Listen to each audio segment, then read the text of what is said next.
अशहदु अन्ना मुहम्मदुर रसूलुल्लाह।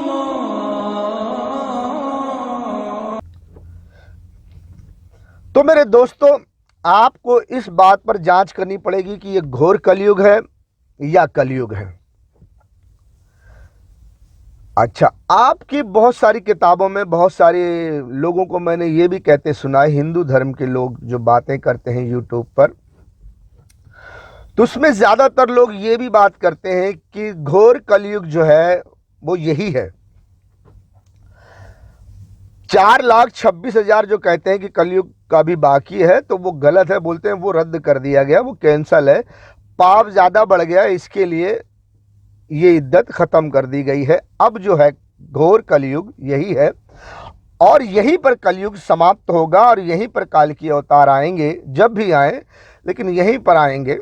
क्योंकि एक बात और कही गई है कि जब बीतेगा 5,505 तब होगा हमरा आना साचा।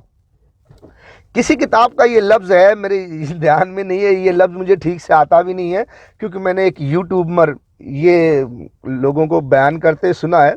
और रामपाल जी ने भी अपने प्रवचन में ये कहा है कि जब बीते 5,505 तब होगा हमरा आना साचा, यानी कि काल की अवतार की तरफ से जो भी ईश्वर भगवान जिसे कहते हैं कि कोई अवतार आने वाला है, तो वो कहते हैं कि जी जब 5,505 बीतेगा तो उनका आना होगा। तो महाराज जो है, जो रामपाल जी कहते हैं कि वो वही है और वो आएंगे, वो आ चुके हैं। बहरहाल वो तो भाई साहब अभी जेल में है। तो ये 5,505 कहते हैं कि 2001 में बीत चुका है और 2001 में कलयुग खत्म, घोर कलयुग खत्म हो गया है। तो बाद लोग के मुताबिक ऐसा भी है कि घोर कलयुग खत्म हो गया, कलयुग खत्म ही हो गया है, अब सतयुग लगने का वक्त है। जब मैं बहुत सारी यूट्यूब पर लोगों के कमेंट सुनता हूं, देखता हूं, वीडियो देखता हूं, तब मैं कुछ अंदाज़ा लगाता हूं और उसे मैच करता हूं इस्लामी बातों से और जो कुछ मुझे इल्म है उन बातों से। तो मेरे नज़दीक जो है, जो मैं अपने हिसाब से, देखिए भविष्यवाणी प्रिडिक्शन, पहले मैं आपको ये बता दूं कि जो प्रिडिक्शन है भविष्यवाणी है, और उर्दू में या अरबी में कहते हैं पेशन गोई उर्दू में, यानी मुसलमानों में भी पेशन गोई होती है, हिंदुओं में भी भविष्यवाणी होती है, अंग्रेज़ों में प्रिडिक्शन समझ लो यार, कुछ भी समझ लो। तो जो प्रिडिक्शन होती है, भविष्यवाणी होती है, पेशन गोई होती है, तो होती है ये सच है। कुछ लोग इसे मानते हैं, कुछ लोग नहीं मानते। मैंने एक वीडियो इस पर बनाई है, डालूंगा कभी, लेकिन मेरे ख्याल से वो वीडियो नहीं चलेगी, क्योंकि मैंने तमाम वो फिल्म से लिया है जो पुरानी पुरानी फिल्में हैं, पुराने पुराने, आज से 3,000 साल पहले, 4,000 साल पहले, 2,000 साल पहले, 2,500 साल पहले, 1,500 साल पहले, जो आने वाले समय की जो पेशन गोई होती थी, वो इस्लामी, क्रिश्चियन, यहूदी के धर्म के मुताबिक बहुत सारी फिल्में बनी हैं, धार्मिक फिल्में बनी हैं। उन फिल्मों में वो भविष्यवाणियों का जिक्र किया गया है। तो मैंने तमाम भविष्यवाणी को एक जगह जमा किया हुआ है और उसको एक वीडियो बनाया। तो वो फिल्म है, तो वो फिल्म मेरे ख्याल से यूट्यूब पर वो कॉपीराइट नहीं है कि मैं वो उस फिल्म को यूट्यूब पर कॉपी करूं, तो शायद वो डिलीट कर देंगे यूट्यूब वाले। बहुत सारी मेरी फिल्में जो थी वो डिलीट कर दी गई। महाभारत के बहुत सारे मैंने हवाले दिए, जरा सा भी महाभारत का हवाला देता हूं तो वो यूट्यूब से मेरी वीडियो डिलीट कर देते हैं। तो शायद मैं वो वीडियो आपको नहीं दिखा सकता, तो मैं आपको बता रहा हूं, आप समझ लीजिए, आप थोड़ा से छानबीन कीजिए तो आपको भी पता चलेगा। और हाँ, शायद मैं अगर आवाज़ काट कर, वीडियो हटाकर सिर्फ ऑडियो, दूसरी तस्वीर लगाकर मैं आपको सुना सकता हूं, तो अगर वो वीडियो चल गई तो मैं आपको कोशिश करूंगा कि ऐसी वीडियो आपको डाल दूं। कई सौ साल पहले, हजारों साल पहले, इस्लामी तौर से हजरत यूसुफ अलैहिस्सलाम दुनिया में आए थे। तो जब यूसुफ अलैहिस्सलाम दुनिया में आए थे तो वहां पर भी एक पेशन गोई थी। यूसुफ अलैहिस्सलाम जब दुनिया में आए तो वो कनान में पैदा हुए, वहाँ रहे, फिर छोटे बच्चे ही थे तो भाइयों के जुल्म की वजह से वो कनान से निकल कर, उनकी एक स्टोरी है, वो मिस्र पहुंचे, इजिप्ट। वहां पहुंचे तो वहां के राजा, मैं आपको ऐसी भाषा में बोलता हूं जो आपको समझ आए। इजिप्ट के एक राजा के कैशियर के पास, एक उनके सरकारी अधिकारी के पास वो गुलाम बन के पहुंचा दिए गए ईश्वर की तरफ से। तो गुलाम उनसे, चूंकि वो एक नबी थे यूसुफ अलैहिस्सलाम, तो उनको कई जुबान आती थी। ईश्वर ने उनको, अल्लाह ने उनको कई जुबान का पढ़ना लिखना समझना ये दे दिया था। उनके पास कुंजियां थीं, बहुत सारी कुंजियां उनको दी गई थी। नास्ते दमस ने भी एक कुंजियों का, बहुत सारी कुंजियों के गुच्छे का जिक्र किया है, मैं इसके बारे में बाद में बताऊंगा। तो यूसुफ अलैहिस्सलाम बहुत सारी जुबान जानते थे। तो जो सरकारी अधिकारी थे वहाँ उस वक्त के, तो जब यूसुफ अलैहिस्सलाम बच्चे थे तो उनको रात में जब सोने जाते तो सोने से पहले वो यूसुफ अलैहिस्सलाम को बैठा के किताबें पढ़वा के सुनते। तो एक बार जब यूसुफ अलैहिस्सलाम गए तो उनकी किताबें कौन सी आज पढ़ना आप सुनना पसंद करेंगे, जब यूसुफ अलैहिस्सलाम ने पूछा तो वक्त वो जो गवर्नमेंट सर्वेंट था, जो हुकूमत का कैशियर था, जो उनका सलाहकार था, जो भी था, उसने किताबों के खजाने में ढूंढी, ये किताब वो किताब वो किताब, फिर एक किताब उठाई कि आज यूसुफ तुम ये किताब मुझे पढ़ के बताओ। तो उस किताब को जब पढ़े तो उसमें ये लिखा हुआ था कि उस वक्त, जिस वक्त ये पढ़ा जा रहा था, आज से कई हजार साल पहले का ये वाकया है यूसुफ अलैहिस्सलाम का। उस वक्त जब यूसुफ पढ़ रहे थे, यूसुफ अलैहिस्सलाम, तो उस वक्त से हजारों साल पहले प्रिडिक्शन की गई थी, भविष्यवाणी की गई थी, पेशन गोई की गई थी। तो 1000 साल पहले, कमोबेश 1000 साल से ज्यादा पहले मिस्र के बारे में यह भविष्यवाणी की गई थी कि मिस्र से खुदाओं की पूजा बंद कर दी जाएगी, मिस्र से खुदाओं का तख्ता पलट दिया जाएगा, वहां एक ईश्वर की पूजा होगी। कुछ इस तरह से पेशन गोई थी। मैं फिर से सुनकर और इसमें उस आवाज को थोड़ा सा डाल दूंगा। जैसे आज भी ये प्रेडिक्शन में है, भविष्यवाणी में है, नास्तेदमस का सायरन एक झंडे तले सबको जमा करेगा, एक धर्म की स्थापना करेगा। और काल की अवतार के बारे में भी है कि वह पापियों का नाश करके एक धर्म की स्थापना करेंगे।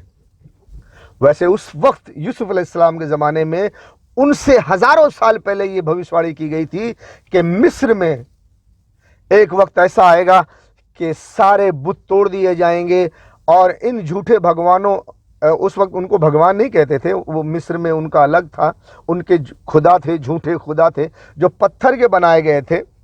उन पत्थर के बुतों को तोड़ दिया जाएगा और वहां एक ईश्वर की इबादत होगी। जब ये भविष्यवाणी पढ़ रहे थे तो वो जो सरकारी अधिकारी था वो कहने लगा, हाँ मुझे भी लगता है ऐसा ही होगा। तो यूसुफ अलैहिस्सलाम ने कहा कि शायद मैं जानता हूं, शायद मैं जानता हूं इस बारे में। क्यों? क्योंकि यूसुफ अलैहिस्सलाम ही बड़े होकर उस काम को अंजाम देने वाले थे। तो बहरहाल उस वक्त भी पेशन गोई दी गई थी। और उसके बाद भी जब हजरत ईसा अलैहिस्सलाम पैदा हुए तो ईसा अलैहिस्सलाम के पैदा होने से पहले भी बहुत सारी भविष्यवाणी दी गई थी ईसा अलैहिस्सलाम के बारे में। एक मसीहा आएगा, एक मसीहा आएगा, एक मसीहा आएगा। तो यहूदी कौम में जो मजलूम थे, जो बेचारे बड़े मुसीबत ज़दा थे, वो इस बात के बड़े मुंतजिर थे, बड़े इंतज़ार में थे कि वो मसीहा आएगा तो हम गरीबों को इस जुल्म से छुटकारा मिलेगा, हमारी परेशानी दूर होगी। बड़ी बेताबी से मसीहा का इंतज़ार कर रहे थे।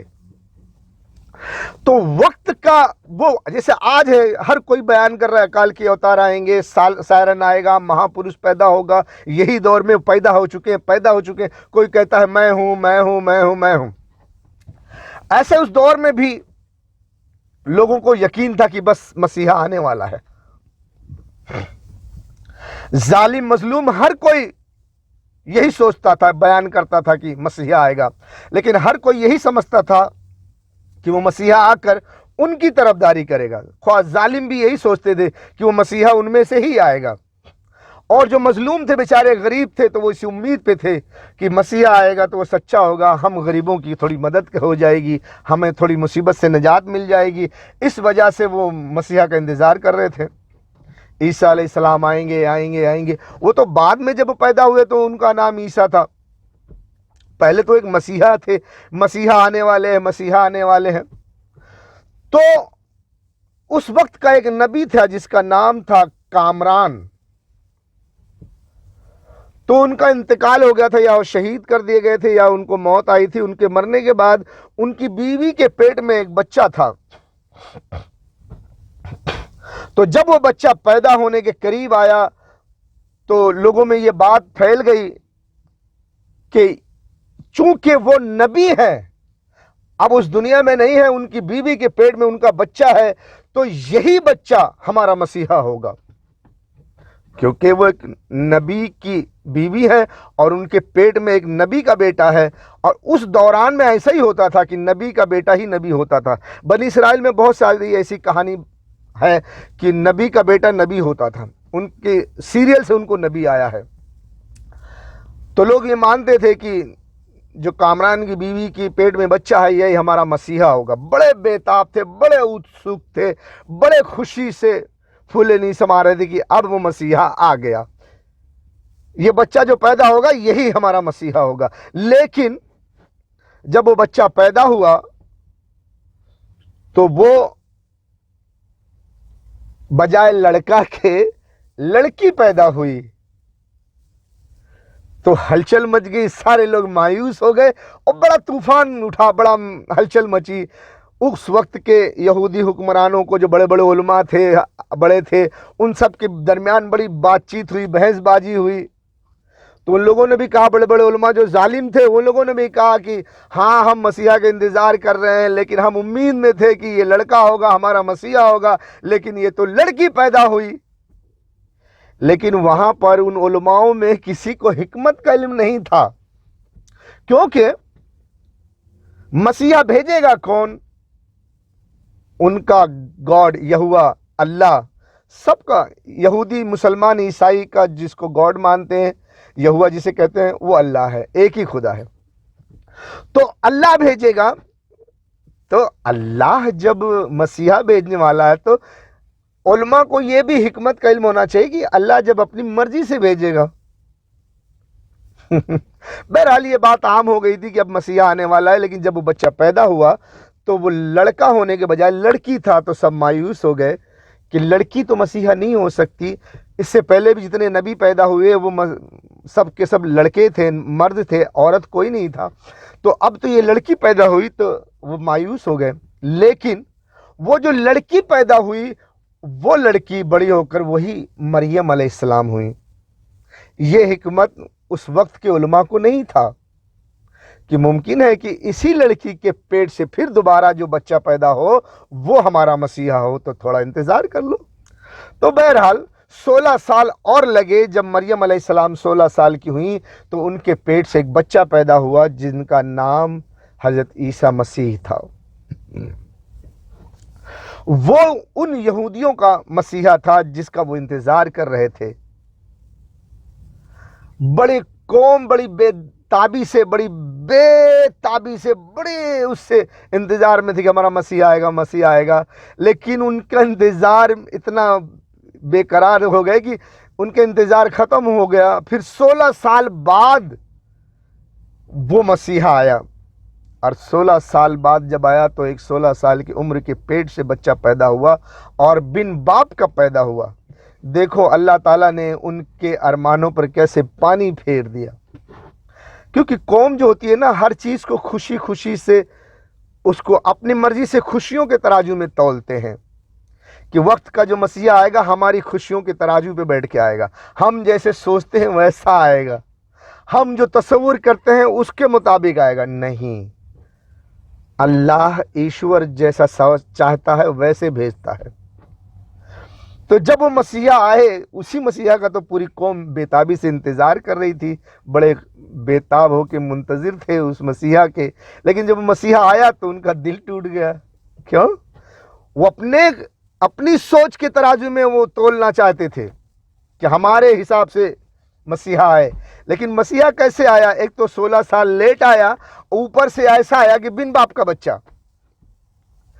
मरियम अलैहिस्सलाम वो नेक औरत थी, 16 साल उन्होंने जिंदगी गुजार कर दिखा दिया, लोगों का यकीन जीत लिया। लोग यकीन करते थे कि हाँ, मरियम अलैहिस्सलाम बहुत नेक औरत है। लेकिन फिर भी वही कौम मरियम अलैहिस्सलाम पर लाछन लगाने लग गई कि 16 साल के बाद एक बच्चा पैदा हुआ जो उस कौम का मसीहा था। लेकिन कहने लगे कि आखिर इस बच्चे का बाप कौन है?